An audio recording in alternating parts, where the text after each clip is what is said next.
여러분 잘 지나셨나요? 네. 지난 여름 무더위, 장마 다 지나고 완전한 가을바람입니다.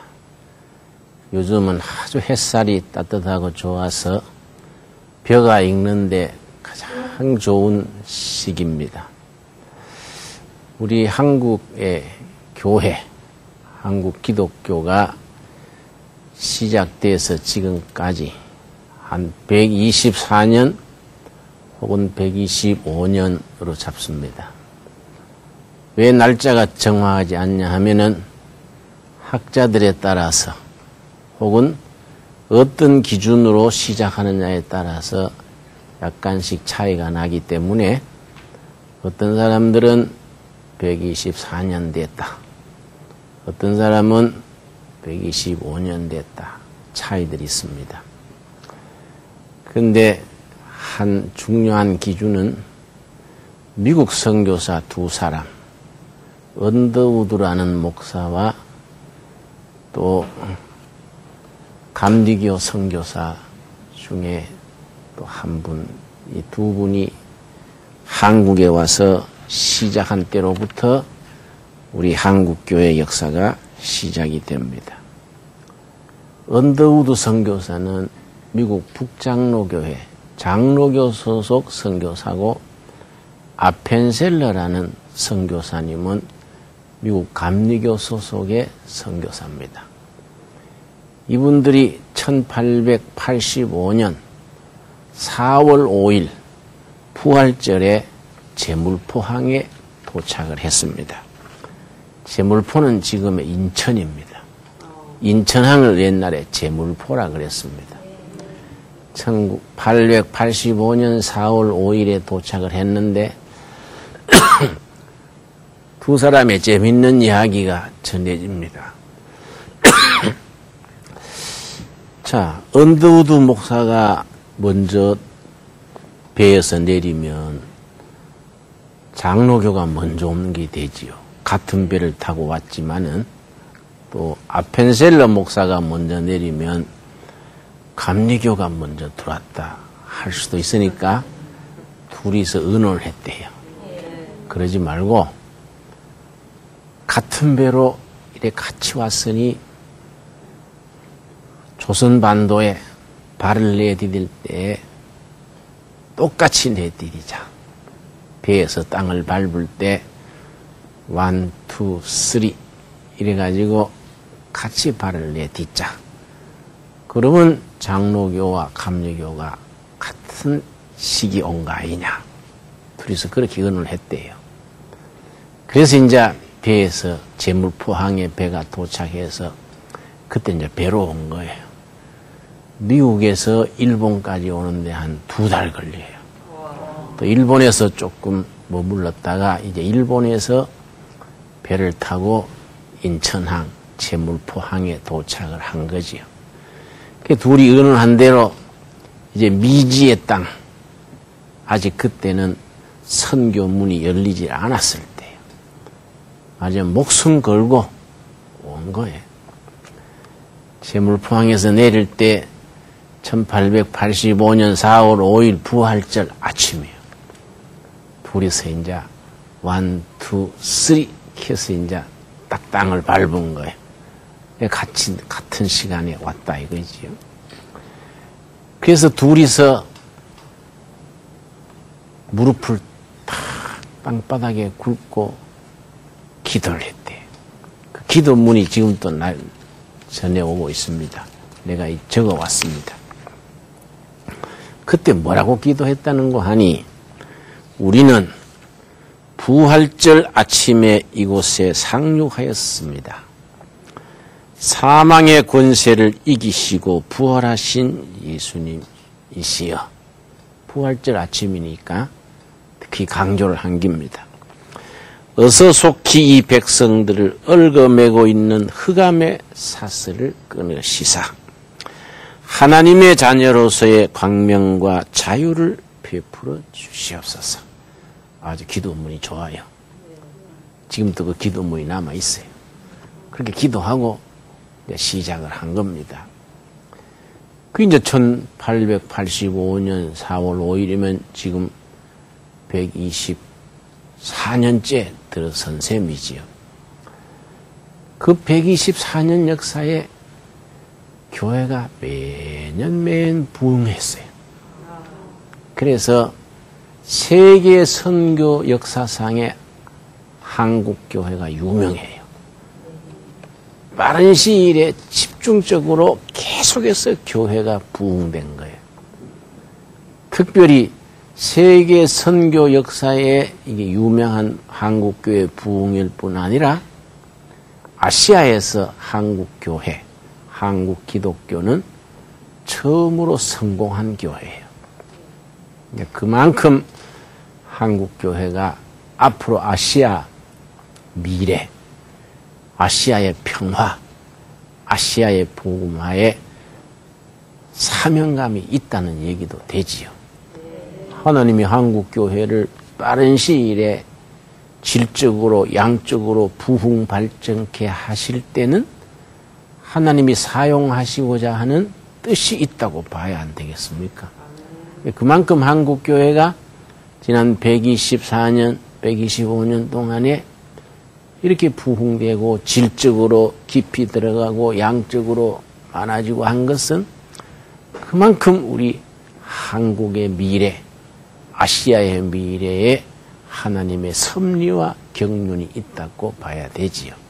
그런데 한국 교회가 아주 참 독특한 다른 나라, 다른 민족에게 복음이 들어갔을 때하고 다른 특징이 세 가지가 있어요. 한국이 참 그런 점에서는 아주 영적으로 특이하고 복받은 나라지요. 첫째가 뭐냐면은 아까 말씀드렸듯이 언더우드 아펜셀라 선교사가 한국의 복음 전하로 첫발 디디기 전에 벌써 한국 안에 교인들이 먼저 있은 거예요. 어떻게 있었냐? 조선 청년들이 압록강, 두만강 넘어서 중국으로 가가지고 중국에 있는 서양 선교사들한테 복음을 들은 거예요. 거기서 예수님을 영접을 하고 그 숫자가 많이 불어남깁니다. 그 중에 이제 대표적인 분이 서상륜이라는 분인데 요즘 시민운동하는 서경석 목사의 할아버지. 이 서상륜 이런 분은 자기 발로 그 시대에 압록강 넘어 중국에 가가지고 영국 스코틀랜드에서 온 선교사 로스 선교사라고 있어요. 그분한테 가가지고 성경 말씀을 배우고 복음을 듣고 예수님을 영접한 거예요. 이런 사람들이 4명, 5명, 10명 불어나가지고 그 사람들이 먼저 성경을 번역한 거예요. 그리고 또 일본으로는 또 일본에 유학 갔는 이수정이라는 젊은이가 일본에서 미국 선교사 만나가지고 복음을 듣고 예수님을 영접한 거예요. 이 사람은 또 성경을 번역을 직접 하기를 마가복음을 번역을 한 거예요. 그러니까 이제 서양 선교사들이 미국 선교사들이 한국에 오기 전에 먼저 한국에 교인들이 있었다는 거. 두 번째는 뭐냐? 서양 선교사들이 한국에 교회를 세우기 전에 먼저 한국에 교회가 세워 있은 거예요. 예를 들어서 황해도 장년군에 소래교회라는 게 있어요. 소래교회. 뭐 그때 교회라 그래도 초가집이지. 뭐 잘 시골에 뭐 잘해야 조그마한 기아집이겠지. 대체로 이제 초가집으로 알려져 있는데 하여튼 뭐 초가집이냐 기아집이냐 이게 중요한 게 아니고 그 황해도에 예수 믿는 성도들이 모이는 소래교회라고 있었단 말이에요. 선교사들이 교회 세우기 전에. 그 미국 선교사들이 아까 말씀드린 언더우드 이런 분들이 아펜셀레가 와가지고 이미 교인이 되어 있는 한국 사람들에게 세례를 베푼 거예요. 세계 역사에 그런 예가 없는 거예요. 세 번째 한국교회 특색이 뭐냐 하면은 선교사들이 와서 제일 처음에 부딪히는 어려움이 뭐냐면은 그 나라의 말을 배워가지고 그 나라 말로 성경을 번역하는 거다 이 말이에요. 성경이 있어야 이제 그 교인들이 읽고 예배드리고 전도가 되는 거인데 그 본토 말로 성경을 번역해서 출판하는 것이 정말 어려운 일인데 어떤 데는 뭐 선교사가 들어가서 10년 뒤에 겨우 성경이 나오고 뭐 수십 년 걸려서 한 데도 있고 이런 데인데 한국에서는 선교사가 들어오기 전에 성경이 먼저 번역돼 가지고 나와 있은 거예요. 아까 말씀드린 중국으로 갔던 서상윤 이런 분들이 그 젊은이들이 스카틀랜드 선교사 로스 목사한테 복음을 받고서는 성경을 번역한 겁니다. 그래서 1882년에 누가복음, 요한복음, 그 쪽복음 그래, 쪽복음. 성경 전서, 전체가 아니고 복음 책별로 쪽복음. 먼저 누가복음, 요한복음을 발간을 한 겁니다. 그랬다가 1887년에 가서 신약 성경 전체를 번역이 나온 거예요. 한편 또 일본에서도 아까 이수정이라는 분 공부를 많이 한 분인데 뭐 그때 공부라고 해야 공자왈, 맹자왈, 유학이지. 선비지, 선비. 공부를 많이 한 분인데 일본 동경에 유학 갔다가 선교사 만나가지고 복음을 받아들이고선 이 사람 또 마가복음을 번역했어요. 그 마가복음이 선교사 오기 전에 먼저 나온 거예요.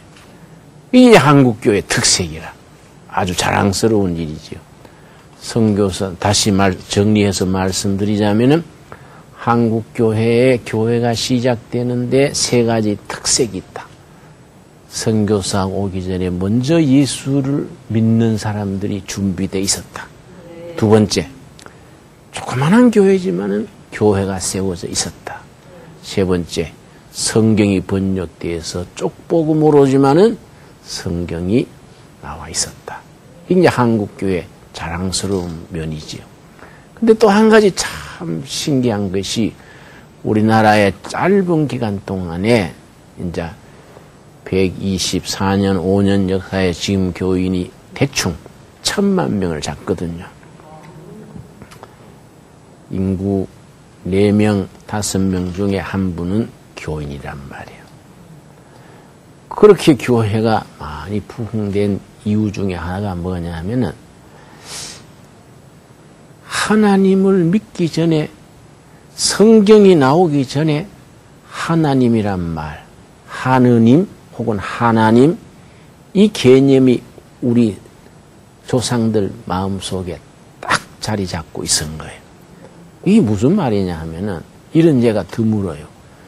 선교사들이 그 나라의 이방 땅에 들어가 가지고 아까 말씀드렸듯이 성경을 번역해서 그 나라 말로 바꾸어 가지고 성경을 내는데 가장 어려운 게 뭐냐 하면은 하나님을 뭐라고 번역하느냐.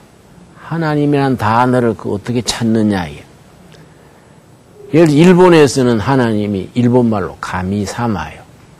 예수님은 예수사마. 가미사마가 하나님인데 그런데 일본의 문제가 뭐냐. 여호와 하나님, 성경의 하나님 이전에 일본에는 가미사마 하나님이 한 6,000명 되는 겁니다. 6,000명. 그래 성경에 여호와 하나님이 들어가도 6,001명째라. 가미사마가 뭐 한 6,000 되니까 하나님이 들어왔어도 그 중에 하나 더 보태는 것밖에 안 된다.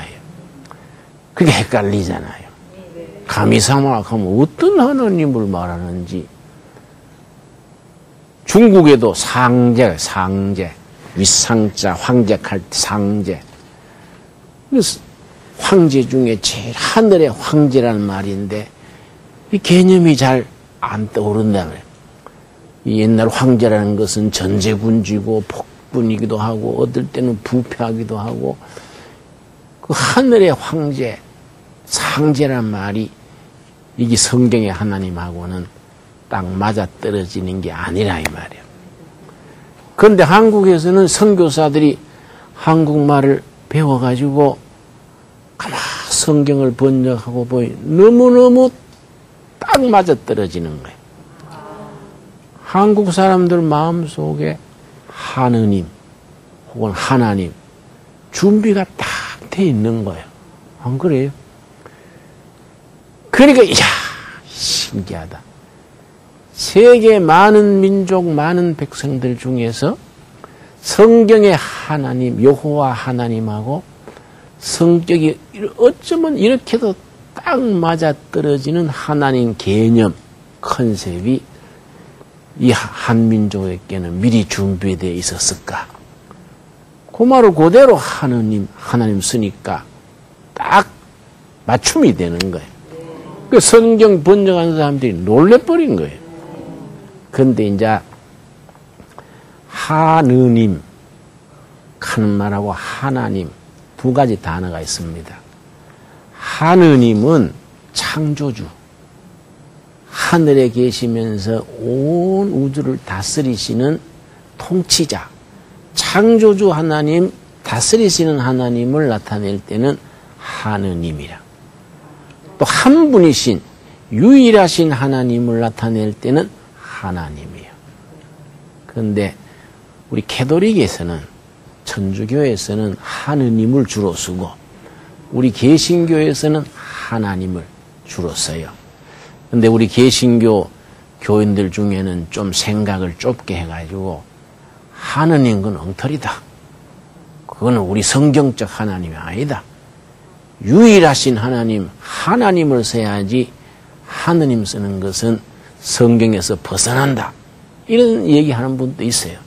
나는 그렇게 생각 안 해요. 그걸 너무 좁게 그렇게 생각할 게 아니다. 창조주 하나님, 다스리시는 하나님 쓸 때는 어떤 단어가 좋다고요? 하느님. 캐톨릭에서 주로 쓰는 천주지요. 천주님. 천주교 그러죠. 또 유일하신 하나님, 한 분이신 하나님. 십계명에 나오지요. 나 외에 다른 신이 없다. 유일신 하나님을 말할 때는 하나님이 옳다예요. 그러니까 넓게 생각해야지 너무 좁게 생각하면은 오히려 그 생각에 갇혀가지고 지장이 있다 이거죠.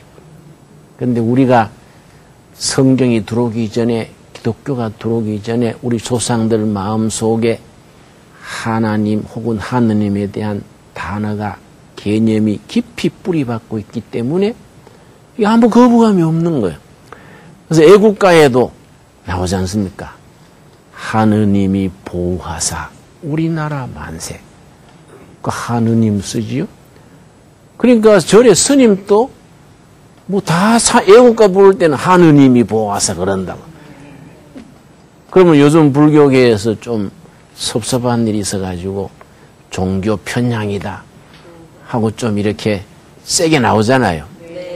근데 그분들이 애국가 부를 때는 하느님이 보호하사 다 그러지 부처님이 보호하사 안 그런다 이 말이에요. 그럼 왜 그러냐?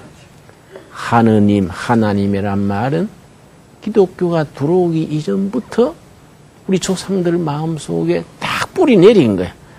거부감이 없는 거예요. 그만큼 우리 민족이 복음을 받아들일 수 있는 준비가 돼 있는 거예요. 그러니까 복음이 들어오자마자 일본 압제시대 해방 6.25 전쟁 거치면서 짧은 기간에 1,000만 명으로 늘어난 거다. 근데 또 넓게 해석을 하면은 개신교만 기독교가 아니지요. 천주교, 캐톨릭도 다 기독교지요. 뭐 캐톨릭도 한 400만 될 거예요. 합치면은 1,300만, 1,400만 되지요. 그건 인구 3명 중에 한 분은 개신교 아니면은 천주교, 개도릭 신자란 얘기예요.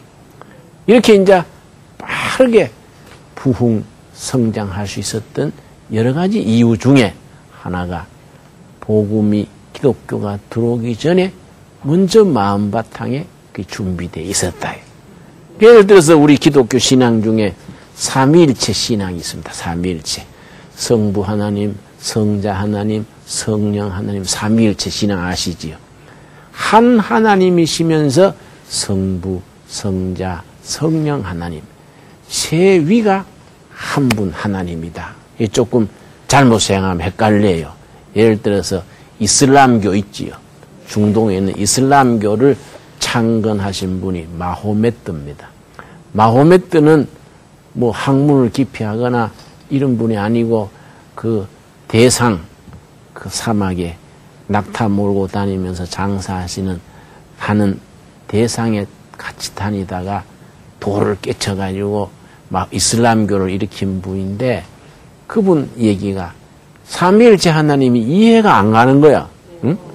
그래서 마호메트가 뭐런 말을 했냐면 그 기독교에서 말하는 삼위일체가 뭐이냐? 몸 하나에 머리 셋 달린 괴물이다. 그런 괴물을 어떻게 믿을 수 있냐? 마호메트 얘기예요. 근데 그건 사실은 삼위일체 하나님에 대한 개념 인식을 잘 못해서 그런 거예요. 우리 교회 역사에 어거스틴이라고 아우구스티누스 그래요. 아주 높은 태백산맥 같은 위대한 인물이 있습니다. 어거스틴. 이분은 이제 삼위일체 하나님을 어떻게 설명했냐 하면은 태양은 성부 하나님, 아버지 하나님이다 이게. 태양빛이 지구로 오잖아요. 이거는 이 땅에 오신 하나님, 성자 하나님, 예수님이다. 이게. 태양빛이 따뜻하게 비추고 눈이 녹게 하고 식물이 자라게 하고 태양빛이 역사하는 일하는 그거는 성령 하나님이다. 이렇게 이제 좀 이야기가 나왔지요? 네. 응? 요즘식으로 설명하면은 누가 그렇게 설명했어요? 전기에다가 설명했어요. 전기불. 발전소에서 일으키는 전기는 성부 하나님, 아버지 하나님이다. 발전소 전기가 전선줄을 타고 오잖아요. 고압선 타고 오잖아요. 이거는 성자 하나님이다. 예수님이다. 근데 이게 가정에 와가지고 불 켜고 냉장고 돌리고 에어컨 돌리지요. 이건 성령 하나님이다. 이게 삼위일체 하나님. 조금 이해가 쉽지요? 그런데 우리 옛날 감리교 신학대학의 교수님 중에 윤성범 교수라고 계셨어요. 아주 훌륭한 학자셨는데 이분이 우리 조상들은 성경을 읽기 전에 기독교가 들어오기 전에 삼위일체 개념을 미리 갖고 있었다. 예를 들어서 단군신화를 말한 거예요. 단군신화. 학교 때 단군신화 배웠지요? 하늘의 신 환인이요. 환인. 환인 하늘의 신이 아들이 환웅인데 땅의 역사 일이 궁금해가지고 환인의 아들 환웅이 지상으로 내려왔다. 어디로 왔느냐? 한반도의 태백산 신단수에 내려왔다. 지금 태백시에 가면은 그 환웅이 내려왔다는 그 신단수가 있어요. 응? 그러니까 신하니까 그렇게 말하는 거이지. 환웅이 그 신단수에 내려와가지고 곰하고 결혼했다는 거야. 곰. 그래서 아들을 낳았는데 환인 하나님의 아들 환웅이 태백산 신단수에 와가지고 곰하고 결혼을 해서 낳은 아들이 누가 하겠습니까? 단군이다. 단군. 응? 이 단군이 조선을 열었다. 우리 신화에 나오는 얘기예요. 근데 이걸 이제 윤성범 교수는 삼위일체 하나님에 대한 이해를 갖다가 딱 맞춘 거예요. 왜냐? 하늘의 신 환인은 성부 하나님 개념이다. 환인의 아들 환웅이 지상에 내려와가지고 태백산 신단수에서 좋은 세상 만들어 보려고 내려왔던 그거는 성령 하나님이다. 곰하고 결혼해가지고 낳은 아들이 누구라고요? 단군, 성자 예수님의 버금가는 개념이다. 이 같은 내용이 아니고 그 비유가 그렇다.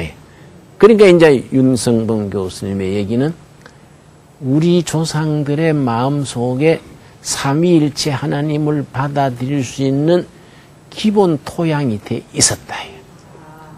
그런 바탕 위에 성경이 잘 받아들여지고 기독교 신앙이 뿌리 내려가 빨리빨리 자라게 했다는 거예요. 예를 들어서 우리나라에는 옛날에 무당이 많았잖아요. 지금도 무당이 많지요. 우리나라의 원래 종교는 무당 종교예요. 그걸 이론적으로 학문에서는 샤머니즘 그래, 샤만. 샤만은 무당입니다. 샤머니즘, 무속신앙인데 그거는 기독교 이전에, 유교 이전에, 불교 이전에 토착신앙이에요. 옛날 우리가 어릴 때 동네에서 밖으로 나갈 때 당나무 밑에서 빌고 돌 하나 던지고 산신령님 내 길 지켜주시오. 뱀한테 물리지 않게 해주시고 감기 곧불 들지 않게 해주시오. 뭐 이랬단 말이야. 이게 이제 샤머니즘이 그런 것들이지. 그러고 또 굿했잖아요. 굿. 근데 그 무당이 굿하는데 굿 중에 삼신굿이 있어요. 삼신굿. 삼신 신 세 명이 합쳐진 삼신 그 삼신 할머니 그래. 삼신 할머니. 여러분 구정 명절 뒤에 그 하늘에서 삼신 할머니 내려오는 그 날이 있어요. 찰밥 해먹는 날 아세요? 네. 그 뭐라 그래요? 응? 보름. 그래. 구정 지난 뒤에 보름에 찰밥, 오곡밥 해먹지요. 네. 그때 삼신 할머니가 내려온다는 거예요. 그 삼신이 성경적으로 말하면 성부, 성자, 성령, 하나님 삼일체 개념이 우리 조상들 마음속에 그릇으로 돼 있었다. 그릇이지 그거는 본질이 아닌 거예요. 중요한 것은 그릇 속에 담는 밥이 중요하잖아요. 그러니까 그 알맹이 담는 것은 성경의 하나님, 살아계신 하나님이 알맹이고 담는 그릇은 우리가 옛날 당군신화나 삼신, 무속신화이나 그런 바탕이 옛날 때 있었다. 그래서 우리가 옛날부터 하나님 혹은 하나님에 대한 개념이 확실히 있었기 때문에 우리가 복음이 빨리빨리 받아들여졌다. 일본 같은 데에서는 일본은 기독교가 대단히 약해요. 우리는 기독교가 뭐 전체 25%, 4명 중에 1명, 캐톨릭까지 다 합치면은 뭐 한 30% 넘어서는데 일본은 1%도 안 돼요. 1%. 1%도 안 돼. 왜 기독교가 약하냐?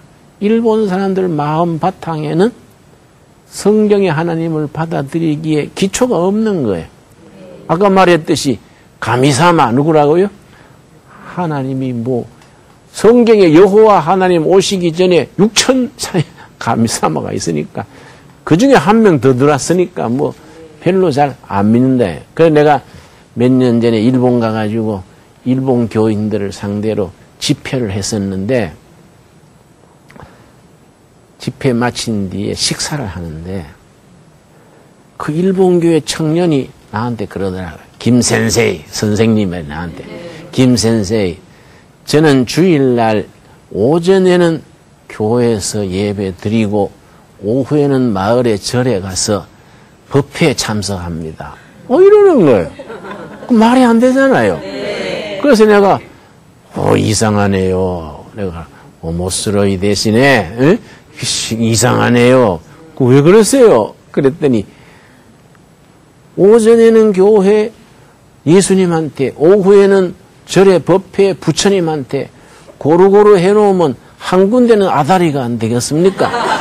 천당 아니면 극락, 한 군데는 아다리가 될 끼다. 그래서 내가 한심해가지고 내가 웃지도 못하고 내가 뭐라 하지도 하고 내가 물끄러미 쳐다봤어요.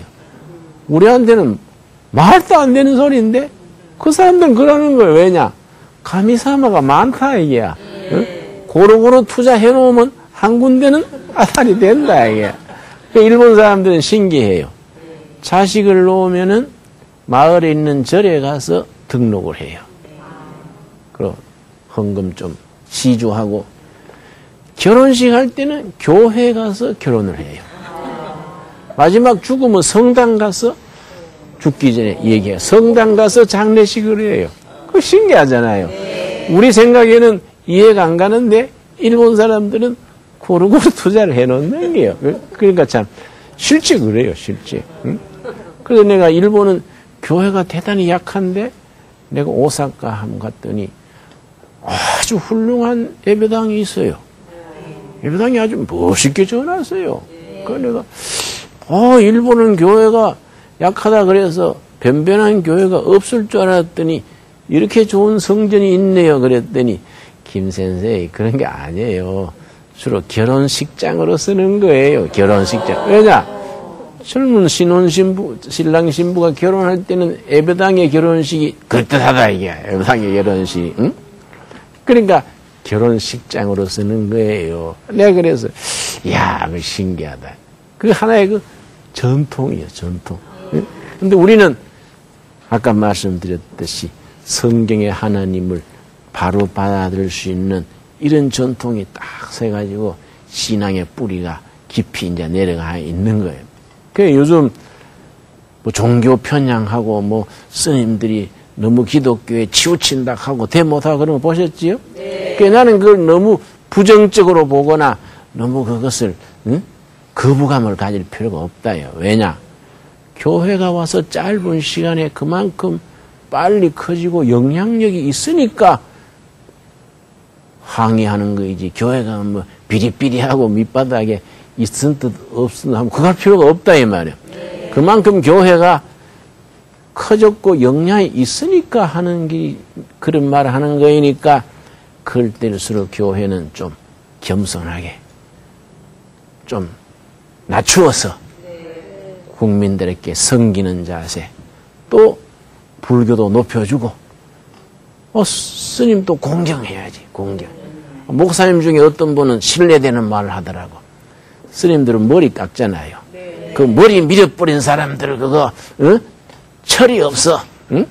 장가를 안 가서 여자들한테 시달려 보지 않아 가지고 세상 모르고 그래. 뭐 이러더라고. 그래 내가 그러지 마세요. 그 사람들은 자기 나름으로 진리를 찾기 위해서 인생을 투자한 분들인데 존경심을 가지고 대해야지. 그렇게 막 말하면 안 됩니다. 내가 그랬더니 그 김진영 목사는 잘 나가다가 그 불교 얘기 나오면 꼭 그쪽 편을 드는데 아야 그러니 개종을 해버리세요. 응? 우리 김진영 스님이라고 부를까요? 막 이러더라고요. 그래서 내가 그런 건 아니고 나는 불교는 존중하는 거이고 석가모니 같은 분은 위대한 인류의 정신적인 스승이고 예수님은 나는 믿는 거지. 예수님은 내 생명을 바쳐서 믿는 거이지 존중하는 거하고 믿는 거하고는 차원이 다르지요. 내가 그런 얘기를 한 거예요. 그러니까 우리가 그런 조상들부터 내려오는 전통 속에서 우리가 참말로 구한 말에 민족이 희망이 없고 어려울 때 기독교 복음이 서양을 통해서 들어왔는데 이걸 우리한테 맞기 때문에 받아들여가지고 잘 믿었는데 교회가 이만큼 자랐다 이 말이에요. 자랐으니까 앞으로 미래의 통일 한국 시대에 지금 김정일 장군이 실제는 장군님도 아니지만은 북한에서 장군님 그러잖아요. 김정일 장군님 많이 아프다 그러잖아요. 신문에 텔레비에 나오는 것보다는 훨씬 더 아프대요. 실제는 굉장히 나쁜 거예요. 사실은 김정일 그 장군이라는 분이 내보다 한 살 아래예요. 응? 나는 41년생인데 그 사람은 42년생이에요. 그 내가 친구들하고 얘기하다가 그 김정일이 그 사람이 몸이 나쁘다 하지만은 뭐 당뇨도 있고 뭐 이 사진에 보면 좀 뒤뚱뒤뚱 하잖아요. 걷는 게 미스터 오리처럼 좀 걷잖아요. 뒤뚱뒤뚱. 그건 사실 건강에 안 좋거든. 그러다가 그 백두산 산삼을 계속 먹어가지고 백두산에 그 개마고원의 모향산에 산삼이 많을 거 아니에요. 수령링하고 캐다가 바칠 거란 말이야. 그거 많이 먹어가지고 그 건강이 잘 안 넘어질 낀데 했더니 뭐 산삼을 매일 먹어도 운동 안 하고 뭐 스트레스 받고 하면은 뭐 당할 수 있나요?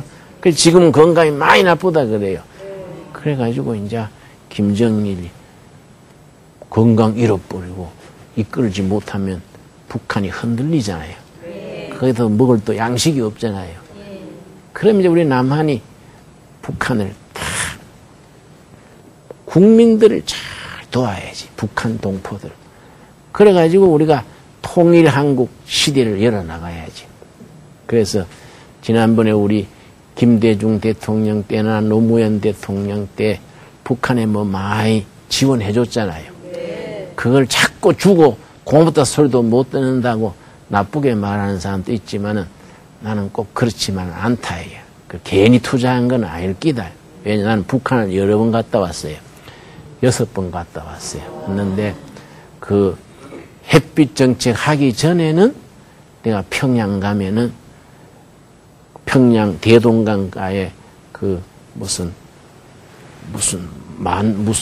그 냉면집이 있어요. 아주 유명해요. 대동강 강변에 그 아주 냉면집이 옥류장이에요. 옥류장. 내가 처음 갔을 때는 남조선서 왔다 그러면 사람들이 피했어요. 왜냐면 턱봉을 때깔이 달라. 그 사람들은 좀 잘 못 먹었으니까 좀 다르잖아요. 나는 아무래도 좀 기름기가 흐르잖아요. 그래서 보면 알아요. 응? 그래서 남조선서 온 줄 알고 내가 말을 걸면 고개를 돌려빼고 피해버렸어요.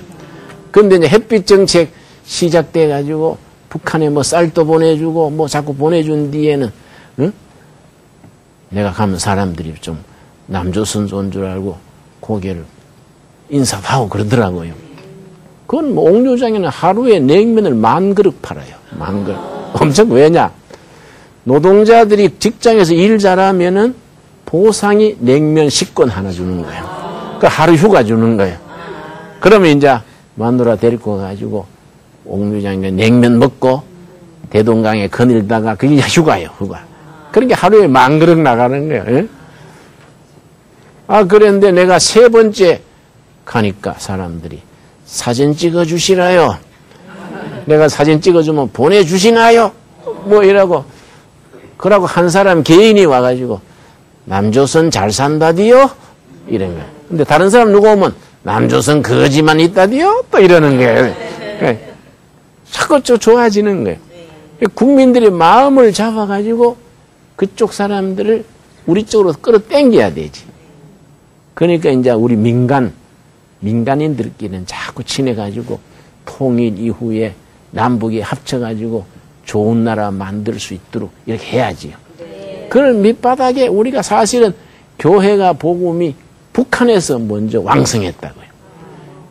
공산 정권이 들어가지고 기독교를 박해하고 예배당을 뭐 없애고 하니까 6.25 전후에 북한 교인들이 남한으로 많이 피난 왔지요. 피난 와가지고 남한 교회를 부흥시키는데 모두 힘을 합쳤다고. 이제 북한이 이제 어려워져가지고 밥도 굶고 나라가 망가지게 됐으니 남한의 교회가 이제 문이 열리면은 북한에 많이 가서 이제 또 통일 한국 시대에 복음이 왕성한 시대로 만들어야 되지요. 그런 하나님의 계획 섭리가 있는 줄로 믿습니다. 그걸 준비해야 되지. 통일해서 기도하고 정말 우리 여호와 하나님, 거룩하신 하나님이 우리 민족을 위해서 통일 한국 시대를 열도록 길을 열어야지요. 내가 지난번에 북한 저 한경도 거기에 낮은 선봉이 있어요. 낮은 선봉. 거기 가가지고 이제 이런 장마당이 있어요. 장마당에 요거 한 4배쯤 되는 마당에 사람들 한 1,000명이 파글파글 하면서 뭐 어떤 할머니는 팥죽 서서 팔고, 어떤 아저씨는 강아지 2마리 들고 그거 팔고 있다고. 또 어떤 아줌마는 헌옷 빨아와가지고 그걸 판다고요. 그걸 내가 이제 내 옆에는 경호원이 있지, 이제. 좋게 말하면 경호원이고 나쁘게 말하면 감시인이지. 감시인이 이제 우리나라 무슨 중앙정보부 옛날 같은 정치보위부라 그래요. 얘가 딱 붙어 다니지. 근데 내가 다니다 보니까 내 뒤에 어떤 30대 아줌마가 나를 따라오는 거예요. 내가 처음에 몰랐는데 나중에 눈치챘어요. 그래서 내가 서면 그럼 서는 거예요. 내가 빨리 가면 빨리 따라오는 거예요. 내가 이래 보니까 내 눈치를 보는 게 아니라 내 옆에 경호원 눈치를 보는 것 같아. 그래가 이상하다. 눈치채고 한번 연습 삼아서 내 옆에 있는 그 담당자 떨어져 가지고 빨리 막 군중 속에 쏙 들어가 버린 거지. 그러니까 내 담당자는 날 놓치면 안 되니까 발도처에 가서 찾는 거야, 날. 그때 날 따라오던 아줌마가 내 옆에 싹 따라붙어가 내 귀에 대가 딱 한마디 하고 얼굴도 돌리지 않고 손살같이 가버렸어요. 왜? 귀에 대고 할렐루야 이러면 할렐루야 그 말하고 싹 고개도 안 돌리고 가버리는 거야. 그러니까 눈물이 나더라고. 왜냐? 북한 땅에 그렇게 핍박받고 어려워도 아직 할렐루야 하나님을 찬양하는 성도가 있다. 이거 알려주려고 남조선수 목사인 줄 알고 따라온 거예요. 응? 내가 그때 3번째인가 갔을 때니까 그 농장도 하고 했으니까 알려진 거예요. 그래서 내가 그 말 듣고 30대 뭐 한창 나이인데 아버지 어머니한테 물려받은 신앙인지 알 수가 없지. 나한테 할렐루야 그 말하고 가버리니까 내가 가슴이 뭉클하고 눈물이 나가지고 안경을 벗어가지고 눈물을 닦고 있으니까 감신이 나를 이제 찾았어. 옆에 와가지고 왜 안질이 나쁩니까? 안질이 나쁩니까? 아, 예, 그럴 일 있어요. 하고 내가 눈물 닦고 안경 썼는데 북한에 그런 성도들이 있는 거예요. 하나님께서 멀지 않는 장래에 통일한국을 여시고 그 낮은 선복에서 만났던 그 할렐루야 아줌마도 다시 만나가지고 하나님을 높이고 예배 드리는 날이 오게 될 줄로 믿습니다. 예, 오늘 거기까지. 예, 감사합니다.